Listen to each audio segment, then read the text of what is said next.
വന്ദേഭാരത് എക്സ്പ്രസിൽ അനധികൃത യാത്ര ചോദ്യം ചെയ്ത ടിക്കറ്റ് എക്സാമിനറെ വന്ദേഭാരത് ട്രെയിനിലെ ചുമതലയിൽ നിന്ന് നീക്കി.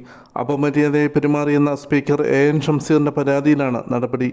തിരുവനന്തപുരം റെയിൽവേ ഡിവിഷണൽ മാനേജറാണ് ടിക്കെതിരെ നടപടിയെടുത്തത്.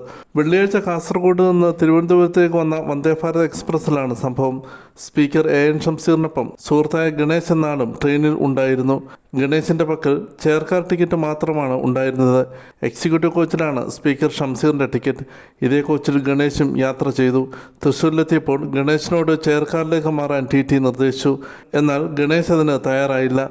എക്സിക്യൂട്ടീവ് കോച്ചിലേക്ക് ടിക്കറ്റ് പുതുക്കിയെടുക്കണമെന്ന ആവശ്യത്തോടും ഗണേശ് പ്രതികരിച്ചില്ല. കോട്ടയത്തെത്തിയപ്പോഴും ഗണേശിനോട് കോച്ച് മാറാൻ ടി ആവശ്യപ്പെട്ടു. ഇതോടെ ഗണേശും ടിയും തമ്മിൽ വാക്കേറ്റമുണ്ടായി. ടി രാഷ്ട്രീയം കളിക്കുകയാണെന്ന് ആരോപിച്ച് എൻ ഷംസീറും തർക്കത്തിൽ ഇടപെട്ടതായി ആരോപണമുണ്ട്. ട്രെയിൻ തിരുവനന്തപുരത്തെത്തിയപ്പോൾ ഡിവിഷണൽ മാനേജർക്ക് സ്പീക്കർ പരാതി നൽകി. തന്നോട് മോശമായി പെരുമാറിയെന്നാണ് സ്പീക്കർ പരാതിയിൽ ആരോപിച്ചത്.